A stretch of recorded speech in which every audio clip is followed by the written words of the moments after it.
마틴 루터는 로마서를 성경을 반지라고 한다면 로마서를 반지의 보석이라고 할 정도로 로마서는 복음 중에 복음이라고 일컬어지는 말씀입니다. 근데 저는 이 말씀을 묵상하면서 좀 두 가지의 마음이 계속 드는 마음이 있습니다.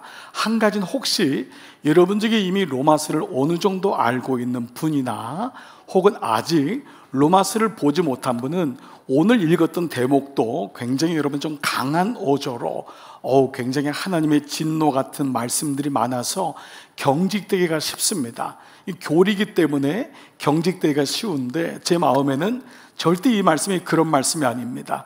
로마서가 복음 중에 복음인 이유는 그 가운데 하나님의 사랑이 완전히 엑기스로 들어가 있는 것입니다.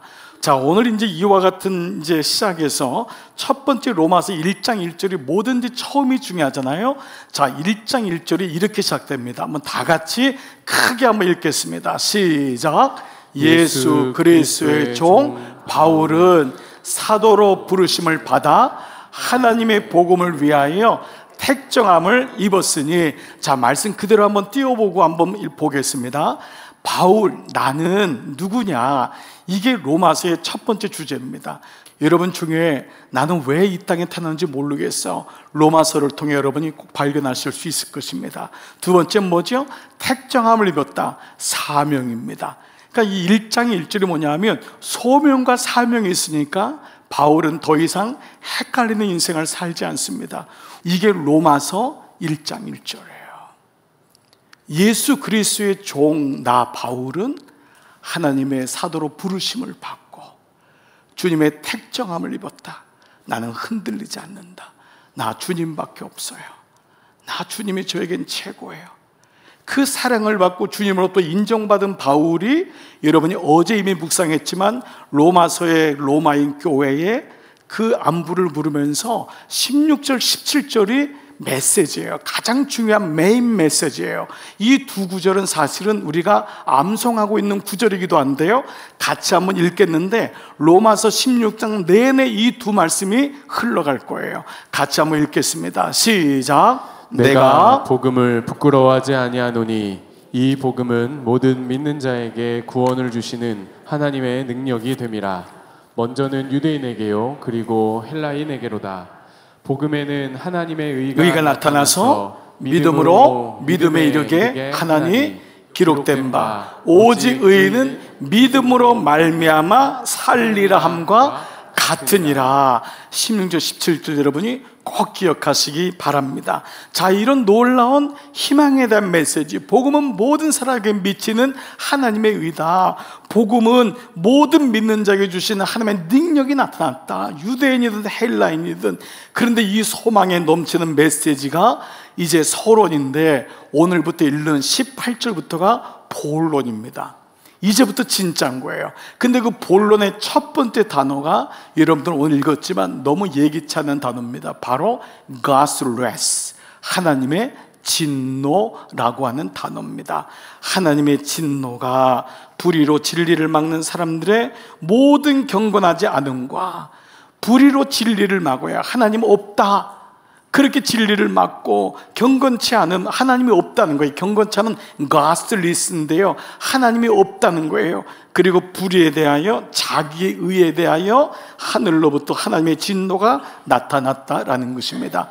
하나님이 좋으시다라는 말은 내가 좋다는 말이 아닙니다. 하나님이 좋으시단 말은 나는 그렇지 않다란 말이 전제되어 있는 거예요. 복음은 굿뉴스란 말은 오늘 나는 어떠한지, 그 복음을 받는 나는 어떠한지가 그 모습 속에 드러나는 것이 복음이라는 것입니다. 내가 좋은데 굿뉴스가 필요할까요? 내가 아무 문제가 없는데 굿뉴스가 필요한가요? 그래서 여러분, 스스로가 의롭고 괜찮다고 여기는 분은 절대 말씀이 안 들리는 이유가 여기 있습니다. 지식하고는 관계가 없습니다. 여러분이 대학원 그 이상을 공부했어도요, 복음이 안 들리는 이유는 낯선 게 아니라 내 안에, 죄송해요, 여러분의 의의가 여전히 있기 때문이에요. 나는 괜찮은 사람이야, 나는 이 정도면 교양적인 사람이고 도덕적인 사람이야. 이것이 로마서가 첫 번째 깨는 우리의 모습입니다. 당신은 어떠한가? 복음이 선포되려면 내가 복음이 아니고 복음이 아니라는 것이 선언되어지만이 된다는 거예요. 지금 내 모습이 누구인지, 이것이 바로 로마서를 흐르고 있는 첫 번째 말씀입니다. 그래서 이 말씀이 바로 불의로 진리를 막는 내가 그동안 불의로 진리를 나의 의로 하나님 말씀이 들리지 않는 불의한 자였음을 고백하게 되기 때문에 하나님을 모르는 자에게는 돌아오는 기회가 되고, 하나님을 여전히 알고 믿지만은 얕은 물가에 있었던 사람은 복음을 제대로 만나는 그 말씀이 로마서 말씀이 되는 것입니다. 여러분, 이 말씀이 혹시 들어본 적이 있는지 모르겠는데, 진노 아래 있는, 하나님의 진노 아래에 있는 세상이라고 하는 조나단 에드워드 목사님이라고 하는 프린스턴 대학의 총장이었던 18세기의 종교개혁자, 복음주의자였던 조나단 에드워드의 설교입니다. 하나님의 진노 아래 있는 세상, 하나님의 진노 아래 있는 인간, 이것이 로마서의 시작입니다. 이것이 예레미야 2장 13절의 말씀에서 우리는 그 말씀을 다시 볼 수 있어요. 내 백성이 두 가지 악을 행하였나니 곧 한 가지는 그들의 생수의 근원되는 하나님을 버린 것이고, 두 번째는 자기가 주인 되어서 스스로 웅덩이를 판 거예요. 첫 번째, 하나님을 버린 것. 두 번째, 자기 스스로 웅덩이를 팠는데 놀랍게도 그 웅덩이가 뭐냐 하면 물을 가두지 못하는 터진 웅덩이래요. 기가 막히지 않습니까? 밑에서 물이 터져가지고 흘러내리는데 거기서 위에서는 웅덩이를 파는 게 인생이라는 것입니다. 이같이 오늘 예레미야 말씀과 로마서 말씀에는 우리의 모습을 보게 돼요. 자, 여러분, 직언적으로 아주 이렇게 한번 직접적으로 얘기해 볼게요. 하나님 왜 그러세요? 우리 이런 고백할 때 많죠. 하나님 왜 이렇게 하세요? 왜 나에게 고난을 주세요? 오늘 로마서 버전으로 하면 네가 한 짓을 네가 안다, 이겁니다. 네가 한 것을 모르느냐? 이 말씀이 바로 오늘 메시지입니다. 하나님의 진노는 우리가 그 진리를 불의로 막고 내가 의가 되어서 하나님 대신에 다른 것을 선택한 결과라는 것입니다. 이 말씀 앞에 수긍이 되면은 로마서 1장의 문을 열고 들어갈 수가 있습니다. 그러나 여전히 나는 그런 적이 없어요. 나는 의롭거든요. 나는 이만큼 괜찮아요. 도덕적으로 이 정도 살았어요 라고 하는 분은 로마서 문이 열리지 않을 거예요. 여러분에게 부탁을 드립니다. 여러분, 오늘 마음이 열려서 여러분 자신이 어떠한지를 주님 앞에 고백하는 시간 되시기를 축복합니다. 그래서 그 말씀으로 한번 들어가시면 로마서는 열리기 시작합니다. 자, 그런데 오늘 말씀에는요, 사실 하나님께서 우리가 불의로 진리를 막고 하나님 모르는 나의 의로 살았다고 하지만은 하나님을 알만한 것을 보여주셨대요. 여러분 인생에서 어떤 분은 모태신앙으로 자랐던, 여기까지 왔던, 지난 시간 하나님이 없었기 때문에 내가 못 느꼈기 때문이 아니라 하나님을 알만한 것을 보여주었다고 말씀하고 있어요. 그 말씀이 19절 말씀이에요. 이는 하나님을 알만한 것이 그들 속에 보임이라. 하나님께서 이를 그들에게 보이셨느니라. 여러분이 그 음성을 못 들었을 뿐이에요. 아니, 봤지만은 우기고 안 왔을 뿐이라는 거예요. 하나님이 지난 인생 속에서 계속 여러분을 보여주시고 찾으셨다는 거예요. 자, 이게 뭘까요? 로마서 전체의 맥락에서 보면 세 가지입니다. 첫 번째는 뭐냐 하면은 하나님께서 만드신 만물을 통해서 당신을 보여주셨습니다. 그렇습니다. 하나님이 우리 모두에게 보여주시는 것을 통해서 당신을 드러내시는 거예요. 이게 20절입니다. 20절 같이 한번 읽을까요? 시작. 창세로부터 그의 보이지 아니하는 것들 곧 그의 영원하신 능력과 신성이 그가 만드신 만물에 분명히 보여 알려졌나니 그러므로 그들이 핑계하지 못할지니라. 요즘 여러분 의사분들이나 과학자들도 요즘은 모든 사람에게 다 오픈되잖아요. 공부하면 공부할수록 이 육체가, 신체가 너무 신묘막측하다는 거예요. 뇌를 공부하는 분은 어떻게 이 주먹만한 뇌 속에 우주가 들어가 있냐, 너무 놀랍다는 거예요. 요즘 물리학자들은요 2차원밖에 모르는 우리지만은 11차원까지 있다고 하는 그런 얘기들을, 이론들을 얘기하지 않습니까? 정말 놀라운 게 많아요. 저는요 뇌를 보고 인간을 보면서 야, 우리의 조상은 정말 원숭이구나, 감탄하구나. 여러분, 이런 적이 어디 있습니까? 놀랍구나. 모든 게 만든 물건이 있는데 수건을 만든 게 컵, 이게 어떻게 그냥 만들어지냔 말이에요. 아, 하나님이 계셨구나. 모든 만물을 통해. 두 번째는요, 어떻게 하나님을 알 수 있습니까? 인간에게만 주어진 양심을 통해서입니다. 이게 로마서의 곳곳에 나옵니다. 그래서 여러분이 아는 양심의 화인 맞은 자요라는 말도 나오잖아요. 그 양심이 죽어가지고 그만 하나님을 모르지, 모든 대부분의 사람들은 선한 양심을 통하여 하나님이 누구신지를 알게 됩니다. 양심은 영혼의 문이라고 했잖아요. 그래서 마음을 통하여 하나님을 알아요. 악한 자라도 아, 이러면 안 되는데, 아, 이거 잘못된 길이구나, 우기지만은 아는 거죠. 이런 의미에서 양심은 우리가 하나님을 알게끔 하시죠. 세 번째는 사도 바울은 그것이 하나님의 말씀, 즉 성경을 통해서임을 말씀합니다.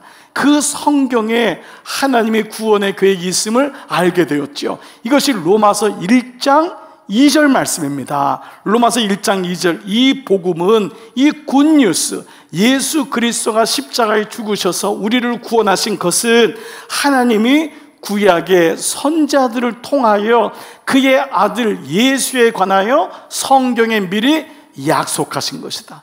그래서 성경의 구약이 오래된 약속이요, 신약이 새로운 약속이라고 하는 성경을 구속사적으로 보니까 보이는 거예요.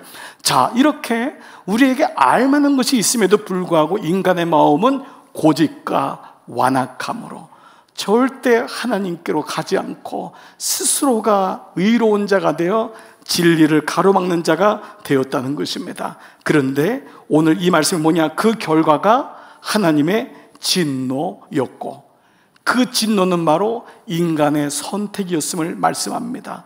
여러분, 오늘 설교 주제가 하나님의 진노 그리고 인간의 선택입니다. 자, 오늘 본문에서는 그래서 세 번의 내버려 두세라는 말씀이 오늘 요지의 말씀입니다. 왜 이 단어가 중요하냐? 파라디도미는요, 그 말대로 넘겨두다. 여러분, 우리 부모님이 이런 말을 해요. 아이 어떻게 됐어요? 그러면 그냥 내버려 뒀습니다. 여러분, 이 말은요, 두 가지의 마음이 있어요. 정말 자포자기한 거예요. 도무지 안 되니까 목사님, 그놈은 희망이 없습니다. 근데 그 마음에는 여전히 하나님의 그 부모의 마음이 있는데, 그 마음은 뭐냐 하면 그 절대값이 부모의 그러한 마음보다 자녀가 부모의 마음을 알지 못하는 것이 강할 때 쓰는 게 내버려 두다입니다. 이 내버려 두다는 하나님이 방치한다는 뜻이 아닙니다. 혹자는 이 말씀을 보면서 사랑의 하나님이 어떻게 내버려 둬? 이런 식으로 볼 때가 있습니다. 실제로 하나님의 사랑을 못 느끼는 분도 여기에 대해서는 반항심을 갖는 거예요. 하나님이 사랑의 하나님이라며, 그러면서 왜 내버려 둬? 여러분, 이 내버려 두는 것은 하나님이 내버려 두신 쪽으로 기운 것이 아니라 그렇게 말씀하는데도 죄를 향해서 폭주하는 인간의 모습에 대한 역설적인 표현이 파라디노메예요. 그래서 여기서 하나님의 의지가 있는데, 내버려 두는 차원이요, 로마서에 보면은 8장 32절 보면은 예수님을 십자가에 내어주신 것도 내버려 두사로 써져요. 자, 보세요. 자기 아들을 아끼지 아니하시고 우리 모든 사람을 위하여 내주시니, 이 내주시니 파라디노미예요. 그럼 뭐냐 하면 하나님의 의지적인 것이 있는데, 이것이 악한 쪽으로 하나님이 인간을 향한 내버려 두었던 것은 인간의 하나님이 사랑보다도 인간의 폭주하는 죄를 향한 마음이 너무도 강하다는 것에 대한 표현인 거예요. 그 표현이 바로 오늘 이 고백이에요. 구원으로부터 너무도 많이 떨어져 나간 인간의 모습. 자, 이 모습이 어떻게 내버려 두어서 그 결과 그들이 심판을 받게 됐는지를 한번 보겠습니다.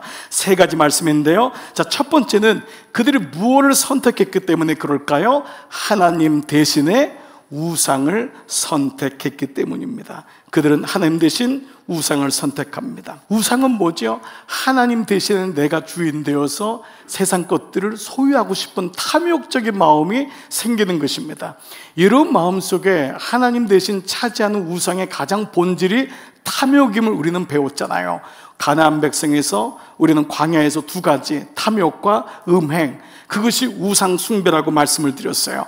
자, 선택의 결과가 뭐냐? 자, 네베로 두사가 일어나는데 24절 보세요. 그러므로 하나님께서 그들을 마음의 정욕대로 더러움에 네베로 두사. 하나님 떠난 거예요. 마음의 정욕대로 내버려 뒀는데, 그러니까 이건 내버려 뒀다는 의미가 아니라 그만큼 질주하는 거예요. 오라고 해도 이게 옳다고 우기는 거예요. 결국 그들의 몸을 서로 욕되게 하게 하셨으니 이는 그들이 하나님의 진리를 거짓으로 바꾸어 피조물을 조물주보다 더 경배하고 섬김이라. 이게 믿는 사람에게 더 분명한 질문이 되는 겁니다. 나는 우상 숭배 안 하는데요? 아닙니다. 내가 하나님 자리에 들어가 있는 것, 하나님보다 더 사랑하게 되는 것, 이것이 우상이라는 것입니다. 이것이 바로 버려두게 된 첫 번째, 그들은 하나님 대신 우상을 선택합니다. 두 번째로, 사람들은 하나님 대신 부끄러움을 선택합니다. 탐욕은 우상 숭배라고 했죠. 탐욕은 필히 어디로 간다 그랬죠? 그렇습니다. 음행으로 갑니다. 탐욕은 필히 음행으로 갑니다. 여기 부끄러움은 음행입니다. 사람들에게 들키지 않았을 뿐이지 계속 추구하고 있는 것이 음행입니다. 음행이 헬라어로 포르네이아라는 단어인데요, 이 포르네이아가 포르노에서 나온 단어인데요, 그 단어보다 중요한 단어가, 포르네이아의 단어가 어근이 펠이라고 하는 단어예요. 펠은 뭐냐면은 팔다란 말이에요. 무슨 말이냐? 음행은 몸을 파는 것 같지만 사실은 영혼을 판다는 거예요. 이게 음행의 뜻입니다. 음행이 간음이든 무엇이든 불륜이든 무엇이든, 여러분이 포르노를 보든 어떤 보든, 여러분 그 무엇이든 간에 그것이 처음에는 몸이 보는 것 같지만 영혼을 판다. 이것이 음행의 뜻이에요. 그래서 음행에 감춰진 뜻이 뭐냐면 안개, 어두움, 길을 찾지 못함. 자, 선택의 결과로 인한 내버려 두사가 일어납니다. 26절, 이 때문에 하나님께서 그들을 부끄러운 욕심에 내버려 두셨으니 곧 그들의 여자들도 순리대로 쓸 것을 바꾸어 영리로 쓰며, 영리가 뭐예요? 여자가 남자를 사랑하는 것이 아니라 여자가 여자를 사랑하고, 남자도 순리대로 아내 사랑하지 않고 남자를 향하여 음욕이 부릴 듯하며, 남자가 남자와 더불어 부끄러운 일을 행하여 그들의 그릇 때문에 상당한 보응을 그들 자신이 받았느니라. 그런데도 불구하고 하나님을 찾지 않는다라는 것입니다. 여러분, 이것이 인간의 모습입니다. 우리가 깨달음이 오면은 다 예수님 믿게요. 여러분 인생에서 하나님이 얼마나 많이 들려주셨습니까? 그러면 아마 성전마다 차고 넘쳐야 될 겁니다. 그러나 인간의 모습이 이러하다는 것입니다. 여러분, 여기 나오는 게 동성애입니다. 동성애가 요즘 새삼스러운 문제가 아닙니다. 가볍다는 말이 아니라 이미 2000년 전에도 로마 교회는 모든 왕과 귀족들이 다 동성애를 했습니다. 아이들을 데려다가 관계를 했습니다. 심지어는 짐승들하고 관계했습니다. 이것이 이미 2000년 전이고 아브라함 때도 그랬습니다. 요즘에 말세기 때문에 그렇다고요? 천만에요. 인간의 본성이 이러합니다. 하나님을 떠나게 되면은 결국은 안개 속에 들어갑니다. 결국은 잘못된 길로 선택하게 됩니다. 이것이 틀린 줄 알면서도 육체의 쾌락이 끄니까 빨려 들어가는 것입니다. 이것이 잘못된 선택입니다. 하나님 대신 부끄러움을 선택했다는 것입니다. 세 번째 선택이 있습니다. 하나님을 떠난 인간은 하나님 대신 부패한 마음을 선택했다고 오늘 말씀하고 있습니다. 부패한 마음이 상실된 마음이라는 거예요. 하나님을 잃어버린 상실된 마음, 그것은 뭐냐 하면 부패했다. 그 마음이 썩었다. 그 마음이 냄새가 난다, 상한다 라는 것입니다. 하나님을 떠나면 마음에 병이 들게 됩니다. 사람의 몸은 의사가 고칠 수 있지만 사람에 있는 마음의 병은 누가 고칠 수 있습니까? 이 선택의 결과로 인간의 마음속에는 하나님이 아닌 마음, 비정상적인 마음, 우리가 그 싫어하는 마음들이 가득 차기 시작했습니다. 자, 이 선택의 결과로 내버려 두사가 28절 세 번째 또 일어납니다. 또한 그들이 마음에 하나님 두기를 싫어하며, 하나님이 있는 건 알겠지만 하나님 두기를 싫어하며, 하나님 여기까지만 오세요. 나 간섭하지 마세요. 여러분, 이것이 초기 그리스도인에서부터 정말 그리스도 넘어서는 건 뭐죠? 교제라고 말씀드렸잖아요. 사랑에 빠지는 거예요. 그래서 주님이 나를 부르시고 택정을 입었다는 것은 뭐죠? 바로 그분이 내 삶에 들어오는데 하나님 두기를 싫어하며 그 다음 말씀이에요. 하나님께서 그들을 그 상실한 마음대로 내버려 두사. 그 다음에 마음이 어떤 마음이 되었죠? 합당하지 못한 일을 하게 하셨으니 곧 모든 불의, 추악, 탐욕, 악의, 시기, 살인, 분쟁, 사기, 악독, 수군수군, 비방, 하나님께서 미워하고 능욕, 교만, 자랑하고 악을 도모하고 부모를 거역하고, 이 모든 마음이 우리가 원하지 않는 부패된 마음으로 가득 찼다는 것입니다. 이것이 내버려 두는 것에 대한 하나님의 말씀입니다. 그러니까 여러분, 오늘 말씀을 좀 정리해 볼게요. 하나님이 내버려 두었다는 것은 정말 두렵고 떨리는 마음입니다. 여러분, 자녀들이 정말 이런 얘기 하면 안 되는데 날 좀 내버려 둬. 여러분, 이게 정말 좋은 얘기가 아닙니다. 내 마음대로 한다는 건 아무 소망이 없는 거예요. 주님이 떠났을 때 오는 그 아픔을 어떻게 감당하겠습니까? 오늘 역으로 말하면 여러분, 우리의 삶에 하나님의 내버려 두지 아니하시는 그 간섭함에 여러분 감사한 적이 있으십니까? 하나님이 내버려 두지 아니하시는 그 간섭함에 여러분, 그래서 우리는 절대로 여러분 내버려 두면은 하나님 찾지 않습니다. 난 내버려 두면 내가 하나님 찾을게요. 그렇지 않습니다. 그 시간이 오래 가면 오래 갈수록 거기 머물러 있게 되고 강화되게 됩니다. 그래서 기도가 필요한 거고, 그래서 끝까지 추적해주고 사랑해주고 찾아가 주는 이유가 거기에 있는 거예요. 결국 우리의 삶에 아픔이 있고 고난이 오고 정말 죽을 것 같으니까 하나님이 간섭하니까 비로소 멈추게 되지 않습니까? 여러분 중에도 그냥 갔으면, 내버려 뒀으면 지금 여기 앉아있지 않을 분들이 많을지 모릅니다. 하나님이 그때 멈추게 하시고, 그때 하나님이 여러분이 아프게도 하시고 자녀의 아픔도 경험하게 하고 물질의 도둑도 맞게 하고, 근데 그때 비로소 하나님의 간섭하심이 이것이 불편한 것이 아니구나 라는 것을 깨닫게 됩니다. 이것이 은혜라는 것을 알게 되죠. 사랑하는 여러분, 오늘 여러분에게 사도 바울이 로마인 교회를 향해 외치는 이 하나님의 진노가 어떻게 들리시는지 저는 마지막으로 좀 여쭙고 싶어요. 여러분 중에는 이런 분이 있을 거예요. 그 나쁜 놈들이 정말 인간 말종이야. 세상이 이렇게 말세야. 그렇게 하나님 찾으시는데도 어떻게 그렇게 죄를 가지고 고집하고 하지? 라고 하는 분이 있을지 몰라요. 물론 그것도 귀할 수 있습니다. 그러나 오늘 말씀에 마음의 문을 여는 분은 내가 그랬던 사람이구나. 내가 그랬던 사람이구나. 내가 하나님 대신에 우상을 선택하고, 내가 하나님 대신에 부끄러움 속에 있었고, 내가 하나님 대신에 부패한 마음으로 살고 있었구나. 내가 겉으로는 멀쩡하게 목사여 장로여 권사여 3대고 4대라고 얘기하지만 사실은 하나님이 거들떠 보시니까, 들춰보니까 내 모습이 드러나는 것입니다.